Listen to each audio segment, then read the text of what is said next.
phone on silent. You get your phone on silent.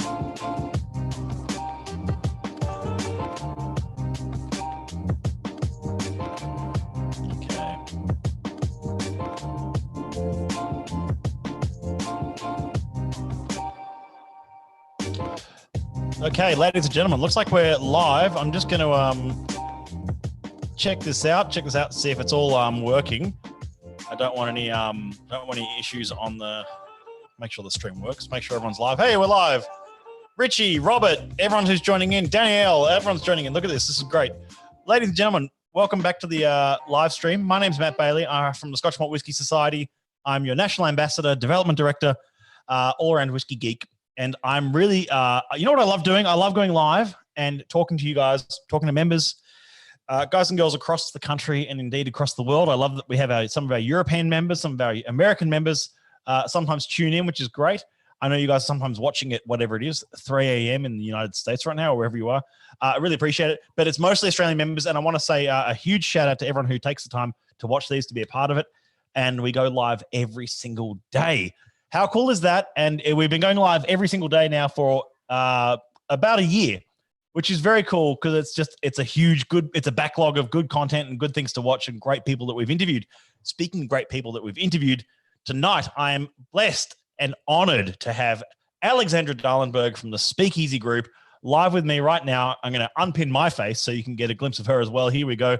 Ladies and gentlemen, Alex Dahlenburg, thank you so much for tuning in. Hey guys, how are you all? Thanks for having me, Matt. Yeah, for sure. Now, the format of tonight, you threw a spanner in the works, and I kind of loved it because I'm so used to being the interviewer exclusively and actually asking the questions and saying it's all sort of that way. But the cool thing about tonight was you said to me yesterday, you know what? How about we throw like 3 questions each at each other as well? So it's kind of, I guess the audience will get to learn a bit about you, a bit about me, and have a bit of fun in between. And we're going to take some questions from people. That's a huge shout out, by the way, for everyone who's watching on Facebook page, Facebook group, YouTube, LinkedIn, wherever you're watching right now. You can questions. I've got your question stream here. The best place to ask them is in, of course, our group, which is where I prioritize the questions. But in the meantime, whilst we're getting everything underway, Alex, I'd like you to tell the audience just a bit about your journey. The group is about to open their 8th venue in Melbourne, which is super exciting. So I've been part of 2 venues opening up, which is Mjolnir, Sydney, and Kiss Kiss Bang Bang, Sydney, which is the new exciting venue in the CBD, which we just can't wait to get open again. It hit the ground running and was so much fun. And that was one of the differences in this venue. It was super fun, super funky, super sexy. And just a little bit of a party, and that's what we wanted for the CBD scene. So as I said, my journey started with Mjolnir, but I'd been a big fan of one of their iconic venues, which was Boilermaker House. I actually signed on to work with them because of Boilermaker House, which has got between any given day 800 to 1,000 whiskies on that back bar. Yeah, and they specialize in craft beer. And I love Boilermaker House, by the way. It's one of my favorite haunts to stop in at every time I'm in Melbourne. And it's either Jimmy or Kyle or a whole bunch of different people who always, the staff there are always so friendly and always so hospitable as well. Jimmy's at the helm right now. But damn, like that venue, the amount of times I've thought about going, all right, I'll move to Melbourne just to have that venue. Just do it. Yeah, move there. But it's such a cool company to work for because at any given point I can pick up the phone and have a very open discussion with Greg and Sven. I've been very lucky to be part of their growth and watch their growth and maybe force some of their changes. Yeah. I'm very well aware that I've forced some of their changes through probably not the best way. But coercion, force and coercion. Well, like, you're not allowed to do that. I'm like, well, there's no rules. So it's been such an amazing journey with them. And I have some of the most amazing people I've ever worked with in this company. So that's my work journey. Myself, I have never really taken to white spirits, not that I can't appreciate them. Definitely do appreciate. Just more of a dark spirits person. Yeah, the art of distilling. However, as even even as a young kid, I couldn't kid over 18 because that's what you need to be. She was 18 and 1 day old. Yes. I've always sort of been around dark spirits. I remember when I was up top end of Queensland, the choice, I think I've said this before on one of our lives, the choice was Bundy or Forex, and my choice was Bundy. So I definitely got in. Someone handed me a Scotch and Coke one day, and I was like, I can dig this. This is amazing. And then Scotch and soda, and the next thing you know, I'm totally into what I'm drinking. So even though I wasn't running whiskey venues, I was totally down for whiskey. Country girl in me loves the American side of whiskey. Yeah. But the bar scene and the whiskey culture is a lot about the single malts. So there's some amazing fusions in both my worlds with that I love. But I've always drank whiskey. It's what I've always drank. Yeah, amazing. I'm just going to do a quick shout out to all the people joining, by the way. Way too many to list, sorry. But Zeno, Claire, James, Thibault, Jay Davis, Dina, Robbie, Andy, Darren, Gary, Trish, Toru. Oh, Suzuki-san, good to see you, mate. Gary, Sam Lucardi, all these people joining in. It's great. Darren Howie, hi, guys, he says. And Matt Wooler says, yo.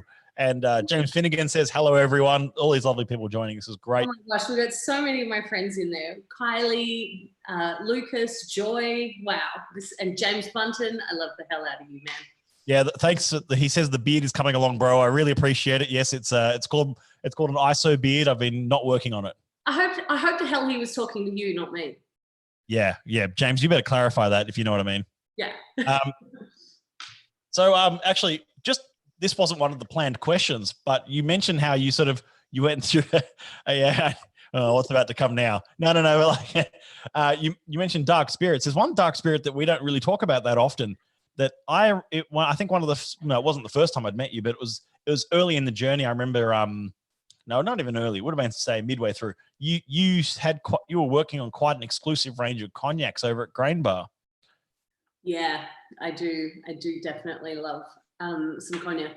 A guy called Kieran Bailey, who's one of the Sydney greats. He was one of the first ones to hand me a Hennessy and Coke. That became my staffies at one of the venues that he owns. While I was there. So I kind of started that love. The price point of cognac compared to a lot of whiskies for an age profile is phenomenal. And I do believe that playing with Armagnac, really.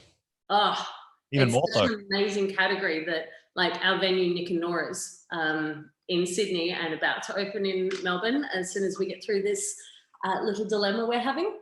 They definitely have a large cognac and Armagnac range as well as whiskey. So it's one of my favorite places that you can sit out on the balcony, smoke a cigar and have a cognac or Armagnac.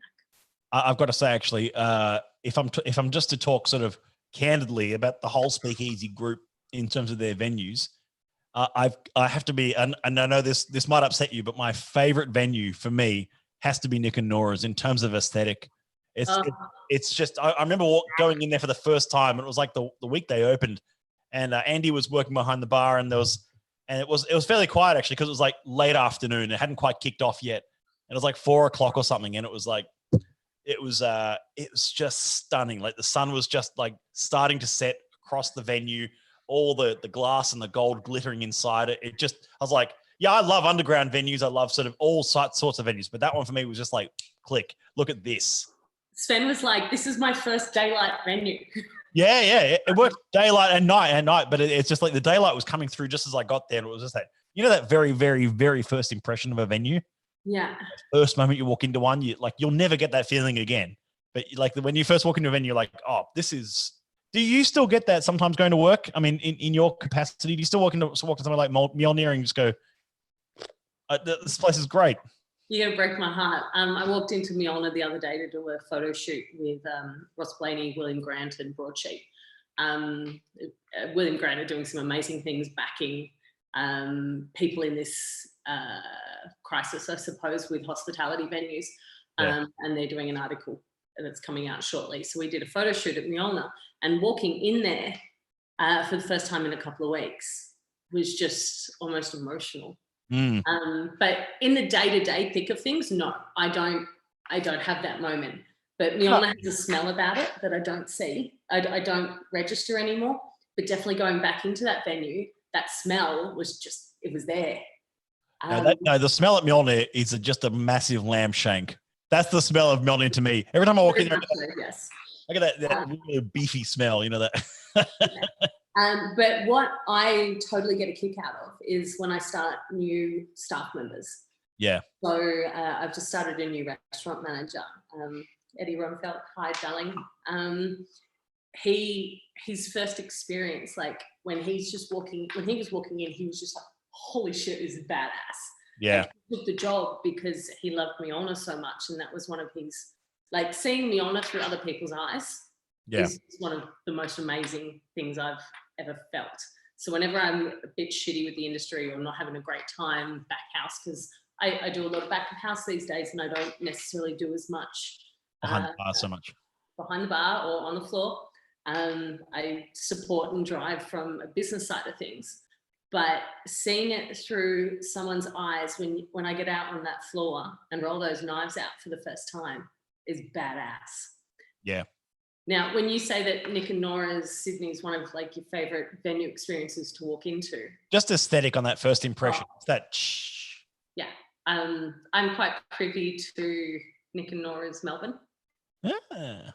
And holy shitballs. I'm sorry, I'm swearing. I swear, like. No, you're all good. You're all good. This is not a PG rated stream. Okay, holy shitballs. This place is fucking badass. Yeah. Like, we did a live the other day with Greg and Sven on the Mjolnir page. And afterwards, Greg's at Nick and Nora's Melbourne running around showing us all these cool things. And the excitement, because through Nick and Nora's Sydney and Melbourne, these guys have been able to do the most amazing, detailed experience things they could possibly do. Yeah, sure. So, yeah, it's been exciting to watch and like see from behind the scenes. Greg always texts me updates of like, look what I got. And I'm like, why didn't I get that from Mjolnir? So, yeah. Okay, so let's go to 3-on-3. So the format tonight, for those who have just joined in, by the way, Steve, Caleb, Matt Whisker, thanks guys for joining in. The format for tonight was 3 for me, 3 for you, where we ask each other a question, and we'll probably get some questions in reply to some of these as well, which is great. So Matt sent me quite a detailed thing about what he wanted to talk about with the bars and the industry, and we've been doing Wednesday virtual whiskey roundtable every week, and a lot of that stuff sort of came up through that. Yeah. And I was just like, can we just keep this fun? Like, I'm going to send you 3 questions. I'm going to ask you 3. Can we do a questions back and forth? So I set Matt the task last night of coming up with some questions, and I have prepared some questions for him. And I was just like, let's just make it fun.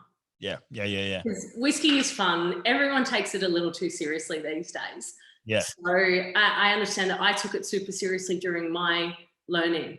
However, that was part of my journey in learning and sponge mode. And to this day, I'm still in sponge mode, but it's fucking fun. Yeah, no, it's a lot of fun. And that's why I want to ask, that's why I think these questions that we're going to have for each other are going to be quite interesting. So I'm going to start. Okay. I'm interviewing you. So you know what? I'm going to start. So the first question I have for you is, if I'm getting this correct, you didn't start in hospitality. You're not one of those people that sort of started working bars and restaurants from an early age. You started in nursing. So I did start hospitality early age. So I was 14, 9 months, whatever legal age it was to be able to work. But I worked purely for a horse addiction. I used to ride horses quite competitively. And I had needed to buy rugs and saddles and all the pretty stuff for my horses. So I started work super early, and I was washing dishes. When I finished, you made a move to nursing. I did. Yes. But then you came back to hospitality. I did. So my question for you is, while they're not diametrically apart by a mile or anything, what made you make that jump and why? All right. So this is actually, I actually had a moment, and I know this, like, everyone's like, "Are you sure?" No, I actually had a come to Jesus moment. So I was struggling writing an essay for nursing. Right. It was a 3,000 word on pressure wounds and how the skin forms and develops. And I was like, 500 words. Fuck, now I've got to come up with 2,500 words to make this essay limit. And I was working through uni or through my course. And I would sit down at the end of the night. I was working at Terry Hill's Tavern for the Feros Group, post refurb. It was. I know that tavern. There you go. Okay. Yes. Yeah. So I went in post refurb to Terry Hill's Tavern with my mentor and one of my best friends in the whole wide world is Steve Quinlan. He was responsible for building a lot of venues with Solotel. So he had 26 licenses in 27 years and basically built up, he opened Opera Bar. Yeah, right. So he's my forever mentor, best friend. But when he left the Stain Hotel, which is where I sort of made my money and learned bartending and I'm going to say crisis management, but let's just say venue operation. That's one word for it. Yeah.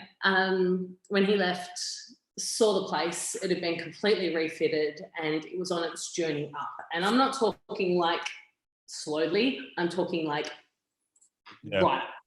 Like the changes and the processes. And that's when I went, oh, hang on. Yeah, that's sort of, yeah, okay. I see where you come from that. Yeah. And that was my moment. And that's when I was like, shit, I might love this. Yeah. And I had teams that had followed me from venue to venue and followed me from the Stain Hotel to Terry Hills. Sure. And every night we'd finish in a family and every night they'd just go above and beyond. And we ended up just such a family. And I didn't find that family in nursing. I found the adrenaline. And to this day, like today, I've been watching Ambulance Australia, like downloading things. But for me, it was just, I could paint a picture and write everything I did about the night because I loved it so much. Yeah, awesome.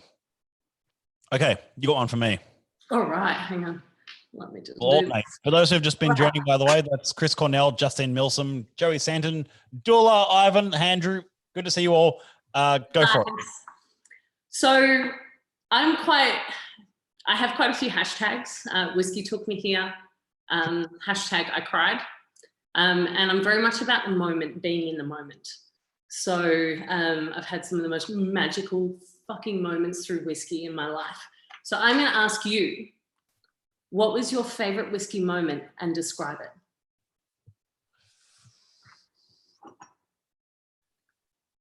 Ooh, it's actually a tough one.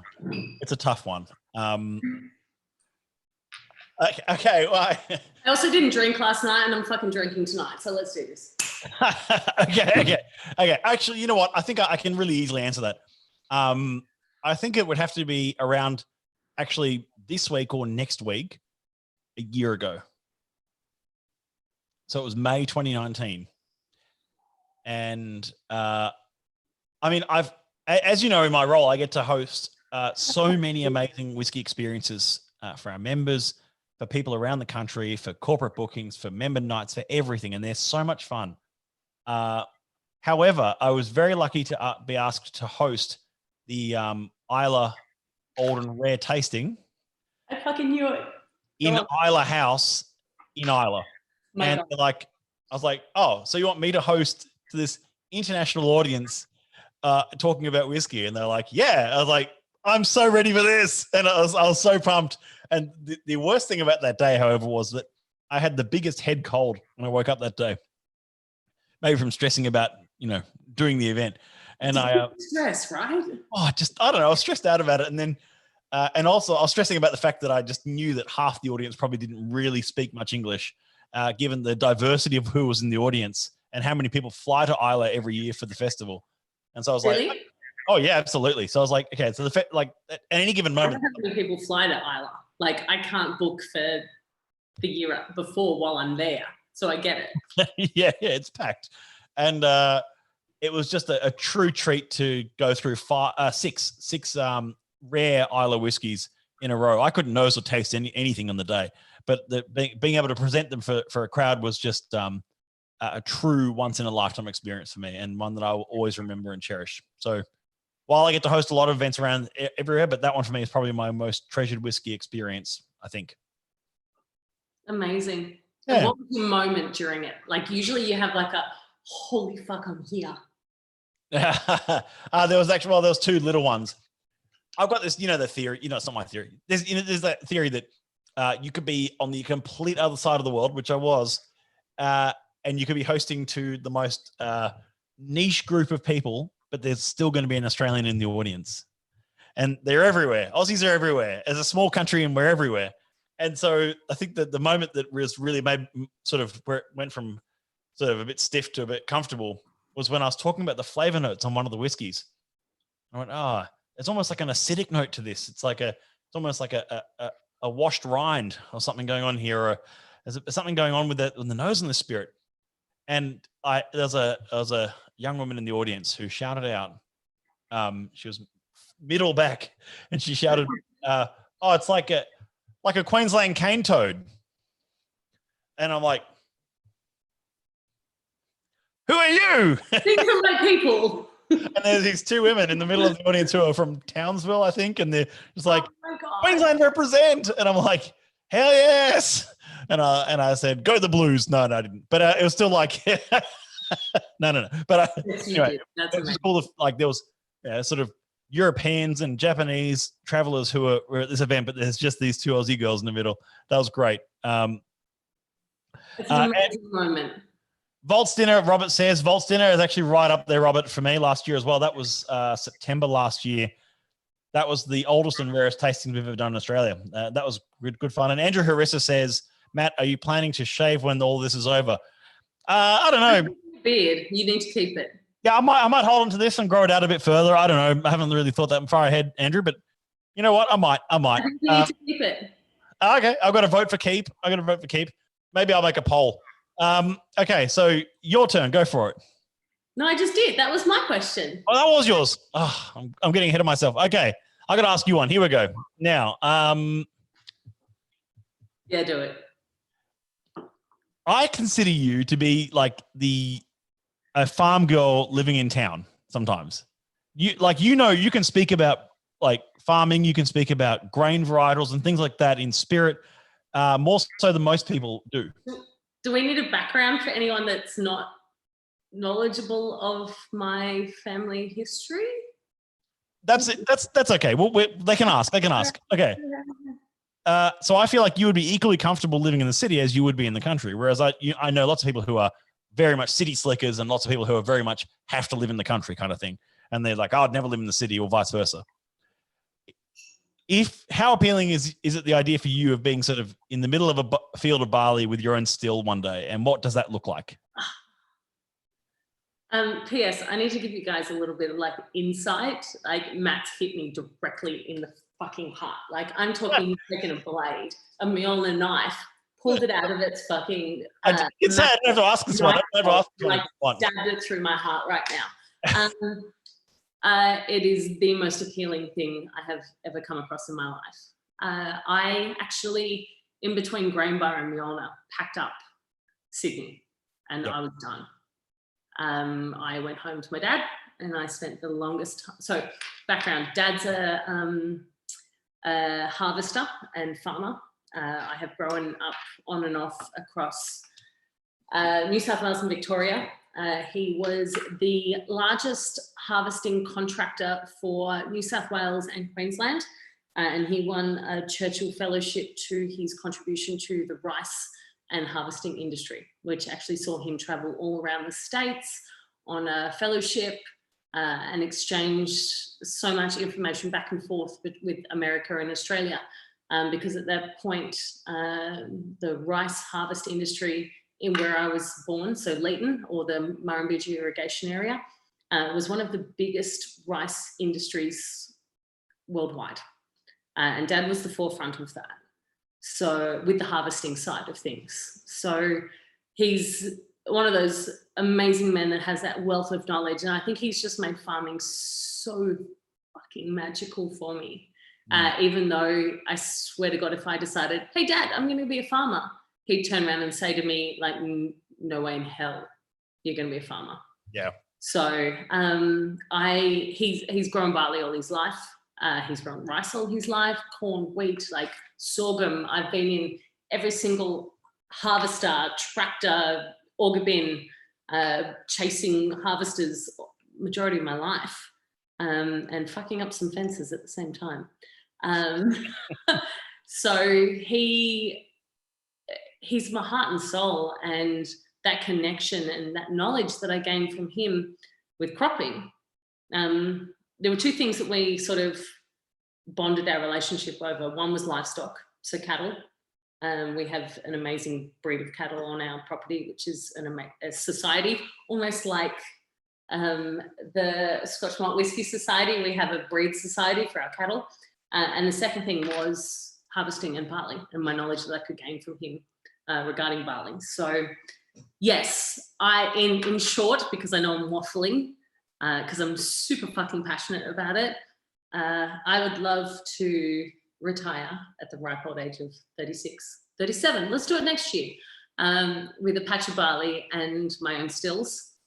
I've always thrown it out there that my dream would be to have a brewing and distilling farm where I could brew some beer, distill some whiskey, age it, have my dog, my horse, and a family running around one day. Like, that's always been a dream. Everyone's asked me, do you want to own your own venues? And I was like, yeah, no, I've seen what Sven and Greg go through, and I know how hard I work for someone else. Can you imagine if it was my own money? So yes, I could definitely see that. However, Dad's getting old, and I don't think that that'll ever be a dream to grow my own barley. I have my own field that I call my field, and I sit and watch sunsets in, and we do a lot of experiments in that field. Last year, that paddock did not get harvested for barley because it didn't get enough rain. But we've actually got some experimental patches this year, which is exciting, and he has sowed another year, which I was scared he wasn't going to. I really appreciate you answering that, and I'm sorry, that was really long-winded, and I feel like it's good. Like I said, it's really good.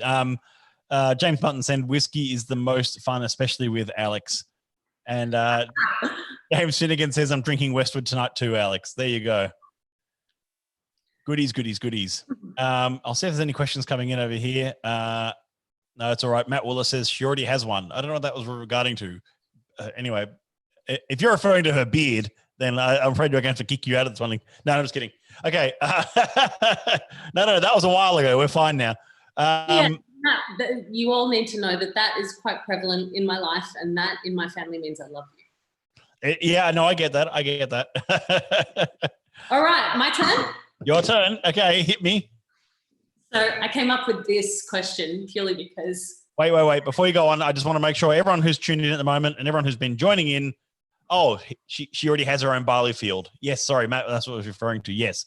Alex Lalos, Ross Blaney, Bertie Kaysen, Kirsty Essen, Sally Lau, Jane Overeem. Thank you so much, everyone, for tuning in. All these new people coming on board. I'm chatting tonight with Alex Dahlenburg, and we're doing 3 for 3, asking each other questions and maybe taking some of yours along the way. So pop them in the comment field. Bring it. Please do. Let's just have fun with this. Bloody hell. Yeah, go for it. This is what it's about. And it's just about fun and enjoying what you love. So speaking of what you love, I'm actually going to flip it. Okay. Are you ready? I'm ready. This is my second question, and I chose this specifically because we all know that Matt Bailey loves a rant. What makes you angry in the whiskey world? Yeah, I mean... Swirl it. Go on, that's it. Get it. Hey, you got a proper glass. Like, you can do the same. Okay, look. I got told I needed a proper glass because I kept squeaking out of the fucking bottle, so... Okay, what makes me angry in the whiskey world? It really is just... it's just 2 things, really. It's just 2 things. I went like that, but it's not 4. It's 2. It's 1. It's 2. No, it's 2. Look, the first thing is completely unnecessary elitism around spirit. Now, what I mean by that is, okay, here's a good example. Last year and the year before at the Archie Rose pop-up bar that SMWS hosted, which went for 3 nights each time, Thursday, Friday, Saturday night. I was there. You came. Yeah, you came second year. Yes, that was amazing.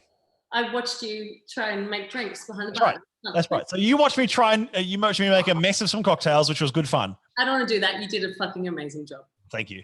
But the whole idea was it was just like one of the cocktails was organic wattle seed cola, ferment, and rum. So it became a rum and coke, but it was the most gourmet rum and coke using a society single cask. And the idea was best ingredients, best outcome kind of thing, approach. And it was just a bit of fun. And while there wasn't any pushback on that, you do see online, especially, you never mix great whiskey with anything. It's meant to be drunk only neat. And it's like, I work for the most single cask whiskey club there is in the world, and I'll mix things with these spirits all the time. And I think it's and my approach is you just enjoy it however you want to enjoy it. I'm just fascinated that in 2020, with the amount of whiskey education we have now, I still get angry is because the question. I still sometimes get angry at I guess whiskey snobbery to the point where it's like, well, you'd never do that to that spirit. Why not? Why can't you? Like, you enjoy it how you want to enjoy it. I enjoy most of my whiskey neat out of a Tulip Glencairn or something. However, if you want to buy a whiskey and you want to mix it however you want it, that's your prerogative. The second thing that gets me angry in whiskey is I'm going to jump in on that really quickly. Okay. Yeah, go for it. Yeah. At Speakeasy Group, we make our cocktails with premium spirits. We choose the best. That's right. To work with the best because it gives the best outcome. So if we're thinking that the best in our glass is better by itself, is it not going to be better in a cocktail or as a mixer? Yeah, that's right. And it's that whole approach of people telling other people how they should drink their whiskey. It's like, go away. Anyway, and the second thing, the second thing really is it's something that I think you and I will agree on, especially, is there's this certain you see it, I think, even more and more at the moment. You see a certain amount of I guess overall negativity on certain releases and certain products and certain events and stuff, and sometimes not necessarily society ones at all, but just like anything. And you go, it's like, like someone will open something. This is really prevalent lately. Like someone will open something like, let's say, a 14-year-old single cask sherry Bunnahaven, like this one, and you go, oh yeah, I like it, but the 16 was better, or something. It's like, okay, like it's a meaningless comment because it's like we're comparing, and it's always just comparing apples with oranges approach. And anyway, the third one would be flippers. The third thing that enrages me a little bit of flippers. Flippers?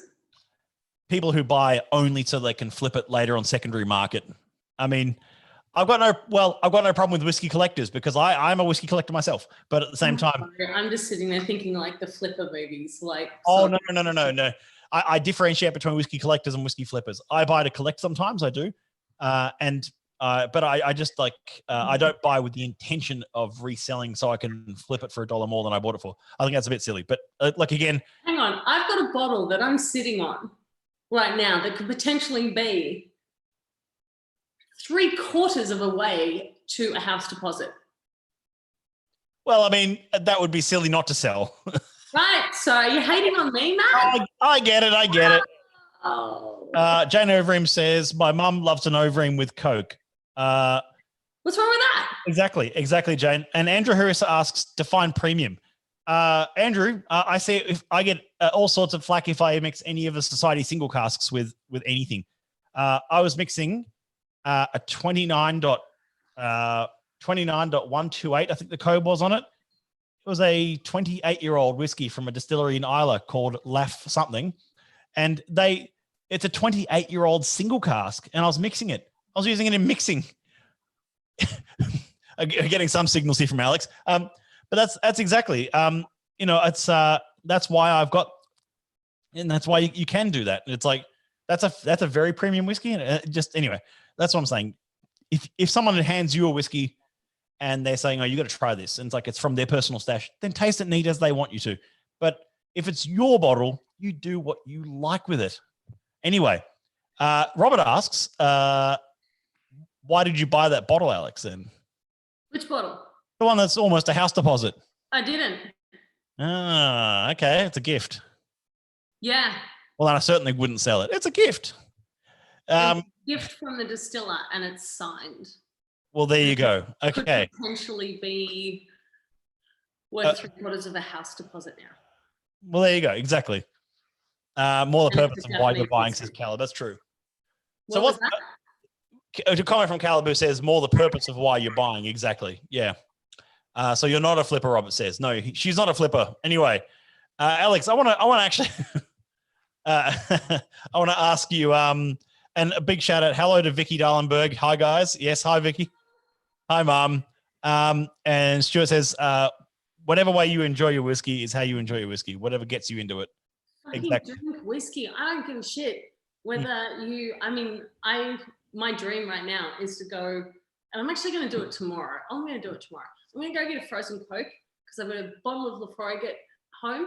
And I'm going to get a frozen Coke and pour some Lafroig triple wood in it. Like, smoky Cokies are fucking delicious. They are. And I've had a guy order whiskey and tomato juice.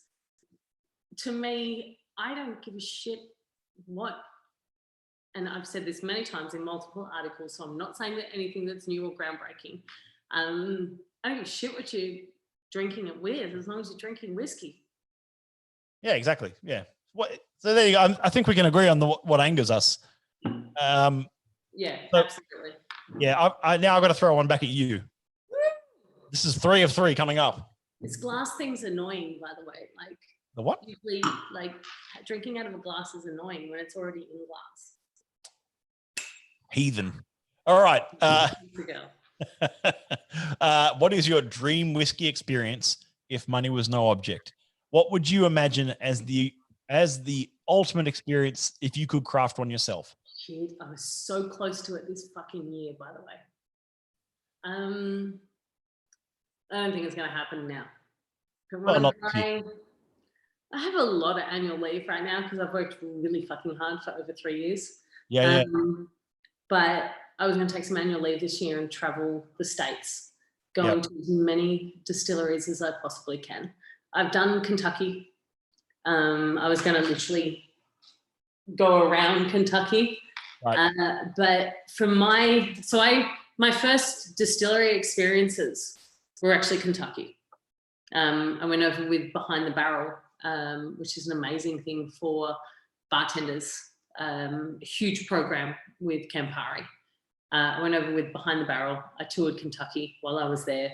I lived and breathed wild turkey. I shot the wild turkey gun, which is like Eddie Russell's gun himself. He was one of the first people to give me a bone luge, which was sort of cool. Moment to start for the whole bone luge at Mjolnir. So that was the huge thing that kicked it off. But I wish that I could go back to Kentucky now with the knowledge of distilling that I have now, probably from my trip with William Grant. Yeah. That I went to so many distilleries in 3 weeks in Scotland, including I did every distillery in Islay. I went through Balvenie, William Grant, Macallan, I like Aberlour. Like I fucking went everywhere I could possibly in Scotland fit in, with Edinburgh Cocktail Week as well. Yeah. So Highland Park, like it was the most epic trip I've ever had in my life. However, I wish I could do Kentucky and the States with the knowledge I do now. That's my trip. Yeah, I think I'd agree with that in some ways, because I'd love to explore some of what's happening in single malt over in the States at the moment and see what's development there is amazing, as you know. I'm super lucky. I have had a single malt American experience. In June last year, I think I landed in Portland with Westwood, and it was a fucking phenomenal experience. Just what I knew from Scotland and then applying that to a brewery culture of Portland, Portland is one of the biggest brewery capitals in the States. So applying what I know from single malt to this brewing culture within Westwood was phenomenal, and pushing all the buttons. And my ultimate trip obviously is me pushing all the buttons, doing the entire work for a day in every single distillery, No, we're doing a week each. Sorry, you said it. You said a week first. Week each. Yep. Sorry. That's how I'm happy to do that. So many shout outs for Ascas, Smoky Koki. Yes, got it. Smoky Koki, fuck yes. Yeah, gotta love a Smoky Koki. Jeremy, Ascas, shout out, absolutely. Any tasting notes on the wee beastie? No, not yet from me, Caleb. It's a bit early for any of those kind of announcements. I'm sorry. Bunton's stop you for 2 seconds? There is the most wonderful woman in the world watching right now, and her name is Nancy Herndon.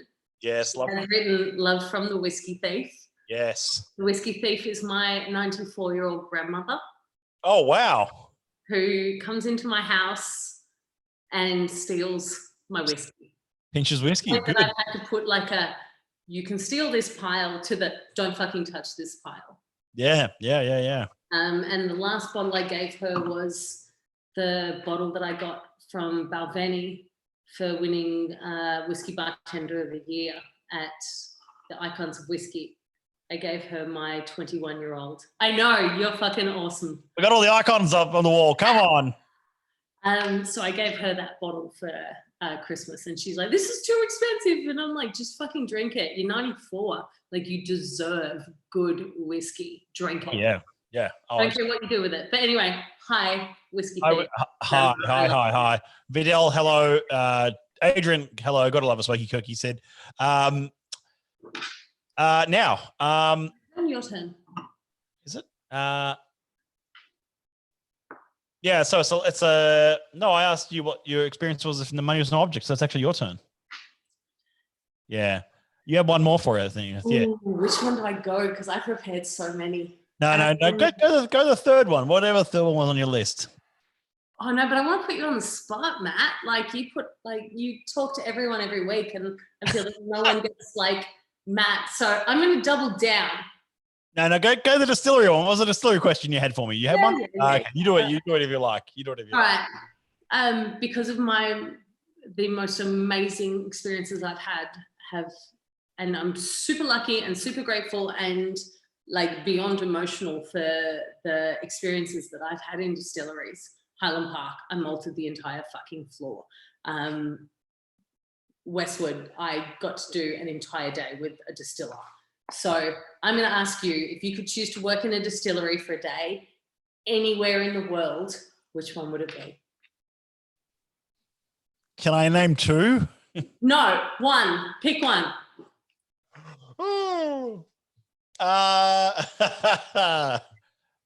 Okay, I'm gonna pick Mortlach, only because you basically you need Mortlach.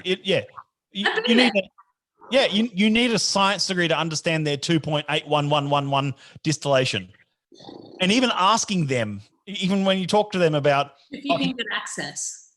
Yeah, which I've been there. It's fantastic, and you just go, you ask them, oh, so can you explain the 2.81? They're like, not really. I mean, we can, but it's really complicated. It's like, oh, okay.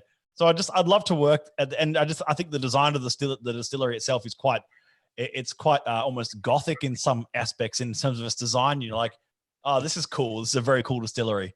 But the only reason I chose them is because I did spend most of a day at Loch Lomond Distillery, which was probably one of the best experiences I've ever had, because they produce 13 different types of whiskey in one room, and there's 4 different sets of stills producing 13 different types of whiskey, and it's all crammed in like a Lego building in there, and you've got to walk up little stairs to get places, and it's like a little maze of stills, and you're like, oh, what's that? Oh, that's a still. Oh, does that normally be there? No. Oh, okay. And it's just a mental house. It's fantastic, and the diversity of spirit they do there is. But otherwise, one I've never really had much experience with would be Mortlach, and I'd love to work there. Where would be if you had one distillery you had to work at? Where would that be? Had to work, if you wanted to. I've been so lucky. Like, holy shit, I've been so like ridiculously lucky. Yeah. I can't thank every single fucking distiller that has sat there and listened to me going, question. How do you do that? Can I touch that? Yeah. Do that. Can I push that button? Don't push that button. Can I push it? Like, I've had the most amazing experiences. Start to finish, one of the coolest things was I did a shift with 2 different distillers, one on the brewing side, one on the distilling side with Westwood. The other thing was malting the floors at fucking Highland Park. The guy was like, do you want me to take? And I'm like, no. I'm just pushing this. I just kept pushing over and over until I did the entire floor. The one moment that I had was walking into Kailila. Kailila, however you want to pronounce it. Kalila. I say Kalila. Kailila, that's how I say it. Walking into there, and we were in between like tours. We hadn't booked a tour. However, this guy we had driven all the way down, and this is Ben Abraham, and he's from the Good Times Only group in Wollongong, which are the most coolest, passionate group of fucking people I've ever met about whiskey. They're super awesome.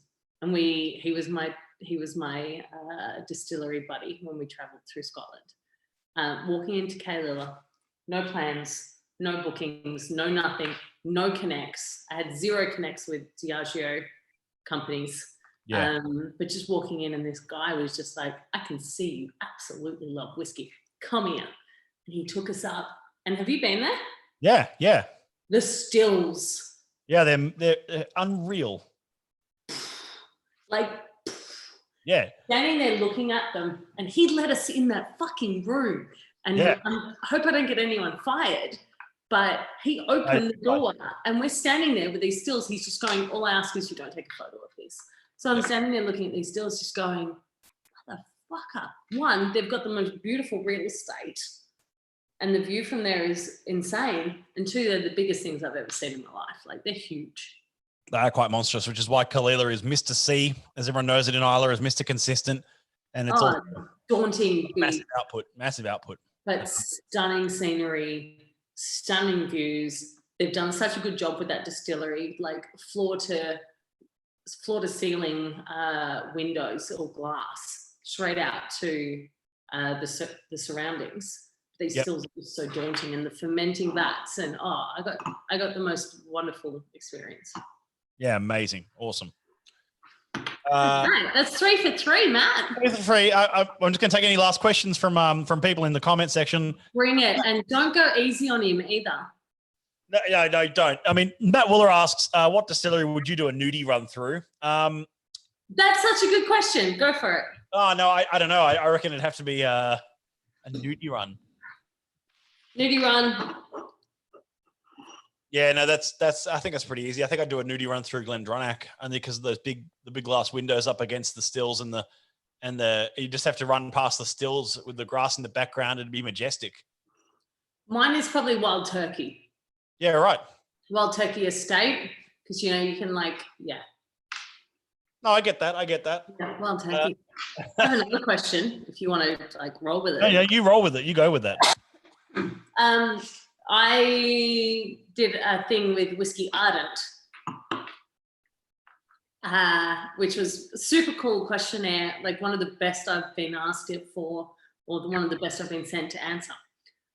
So I'm going to ask, who's the whiskey love of your life, Matt Bailey? Whiskey love.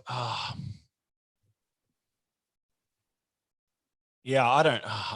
You go first, because I asked the question. You already answered this. You guys were super comfortable in sending me this answer the Whiskey Ardent. So right back at you, babe. Honestly. Yeah, you know what? I'm gonna have to. Do not plead the fifth.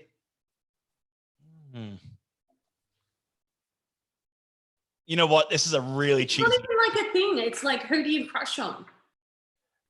I said last night that I crushed on Jane Overeem. Like, holy hell, I would fangirl the hell out of her. Okay. Okay. For me then. Simplify it for you. Like, you were taking it too literally then. No. I was sort of going between sort of like experience and time and place and person kind of in my brain. And I was just thinking, if I had a sort of a whiskey crush, it would have to be, I mean, dead or alive, or like, are we, okay. This sounds really corny and I don't mean it to, but I'm still kind of bummed that I never got to properly meet Norman Case. Okay. And I think for me, that's kind of like a whiskey crush, if you like. This guy he's kind of one of the key figures, if not the key figure, of why single malt whiskey exists in Australia today. Okay. And it's like I've met his son, and I've met and people like that, but I've not met anyone. I never got a chance to meet Norman in person, which was a real bummer. And there you go. That'd be my answer, I think. And Perfect. my other answer, and I hope he's not. I hope he's not watching. But big shout out, of course. My other whiskey love is my other whiskey love, which of course is Andrew Durbidge.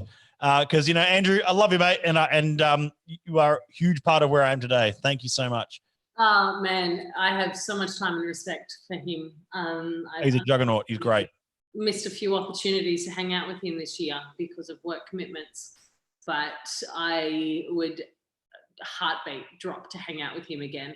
Him and Francois, like Franz as well. Yeah, absolutely. Franz, I have last year. Yeah, thank for my career. Yeah, Franz is fantastic. All right, who's your favorite whiskey author? Favorite author? Favorite whiskey author. There's so many. I mean, there's so many good authors, but I'm going to have to go with. It'd be a toss-up between. No, I'm going to go for a toss-up between. I'm watching you calculate this. This is hilarious. Martine Nuet, and I love her writing, and I also I'm going to go with Michael Jackson, only because his writing is prolific, and I know he's passed away, but his writings and development in beer and whiskey were really something else. I can't really say Pip Hills because he's not my favorite writer, but he's certainly an eccentric to read. But I'm going to go with those two. How about you? What was one of your favorite? Ian Buxton. A big shout out to Ian Buxton. Sorry, yes. Dominic Roscoe. Okay, Dominic. Yeah, lovely bloke. Yes, that's awesome. Dominic and I were on a trip together. Yes. Which is where I met him. And if you want to sit down with someone and have them tell you 10 things that you don't know. Yep. And that groundbreaking, Dominic. Yeah. Yeah. Dave Broom. So Dominic Roscoe and Dave Broom are my two favorites. I'm very lucky to have met Dave Broom a few times. DHR, or Daniel Hutchins Reid, brought him into my venue with a couple of other amazing whiskey people, Charles McLean and Alex. Bruce, that's it. There you go. So sorry, Alex. The three of them walked into my venue that one day and I lost my shit. Yeah, total legend. Like remembers that day going like, did you cry? I heard swearing. And I was like, no, I was crying and there was swearing. But meeting Dave twice now, Dominic once. Dominic and I talk quite regularly. They're like absolute inspirations to me. I've done a tiny little bit of whiskey writing, but they're huge. Yeah. Awesome. There's actually some questions coming in to round us out for the night. Here we go. Question time. Where is it? I'm not getting questions for some reason. I don't get to see. Jeremy Young, good to see you, mate, from Lark. Hope you're well, mate. He asks, who's your favorite whiskey speaker? Matt Bailey. I've actually never seen you present, Matt. Oh, okay. I didn't realize that. I'm sorry. No, I'm just winding you up. Look, who's your favorite whiskey speaker? Oh, shit. I could cause quite a lot of controversy over this, but I'm going to say the ultimate, James Bunton. Oh, Jimmy, mate. So I hope you're still tuned in, James, because I really hope you're still here, James Bunton. He is one of the biggest inspirations I've ever had. My first time I ever watched him speak, I actually went out on the piss with him first before I watched him speak. And me being the young whiskey chap that I was and hanging out with the boys and like asking all these stupid questions, For those listening, I generally tell people that you need a safe word with me if you're in the whiskey industry, and that I think that you can offer me something, because I'm going to keep asking until you say stop. So the safe word is like, and enough. So James, when I hung out with James, Ben Davidson and Ross Blaney one night, that was the first night that I'd had exposure. Yeah. And the shit that they explained to me at this table drunk with we were responsibly drinking and enjoying some good drams, was phenomenal. And then I saw James Bunton speak, and holy shit. And then on my third or fourth whiskey presentation, he showed up, unexpected, not on the list, but on the list, but not on the list, just not his name. I think you told me this one. Yeah. He just showed up, and you sort of booted him. I said, get the fuck out. I actually, to his face, said, get the fuck out. You're not sitting in on my whiskey class. I will be too nervous. There's too much writing on this. Like, get out. And he's like, I'm your friend. And I was like, yeah, okay, but you're the most amazing presenter I've ever had in my life. Yeah, awesome. And he gave me the most amazing feedback. So he's absolute champ, and I love him to pieces. I think for me, it has to still be, and I know he doesn't work for them anymore, but it still has to be, for me, it has to be Jim McEwen. And I don't know. I love learning things at whiskey tastings, and I love the education of it all, but the entertainment aspect also has to have a front seat, and it has to be something that a memorable evening that you'll never forget. And for me, some of those have been Jim standing on tables at the Royal Automobile Club, and I haven't seen that. Yeah, he did it, and I can't remember what it was. It was an ode to Highland Ode or something, and it was a poem that needed to be a King's Ode or something. That look, I'm going to get it wrong, and someone can correct me.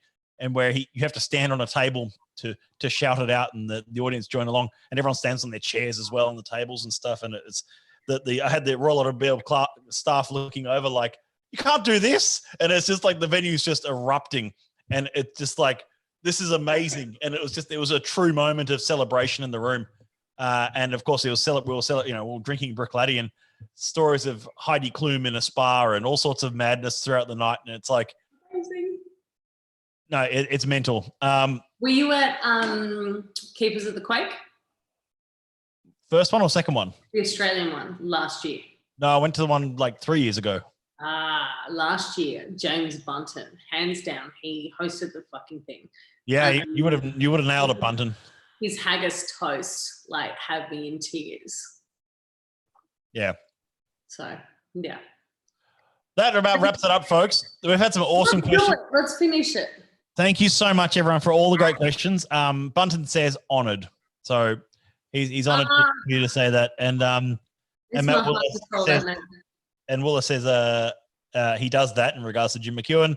And Jane over him says, agreed. Jim McEwen, we stood on tables singing "I Would Walk 500 Miles."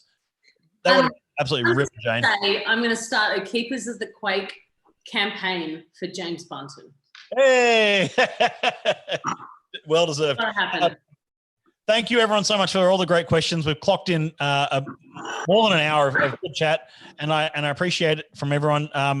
Thank you to Emily, Jane, Ali. We're just wrapping up, but I'll see you all soon. Tomorrow night, of course, is the Friday night members Q&A. Friday drinks. Everyone can join in. I have to cut her camera now. Sorry. Yeah. No, no, it's Friday night Q&A. It's a Zoom link that will be up on the Facebook group where anyone can join in from 7 p.m. onwards, actually in the Zoom with us here and have a drink. It's very informal, and it's always a lot of fun doing the Friday night sessions. So see you tomorrow night, everyone, of course. For those who entered the ballot for 33 and 29, there's one email going out tonight and one going out tomorrow morning for the winners. If you don't hear from us by 3 p.m., I'm sorry you missed out, but there's always lovely other whiskeys to enjoy.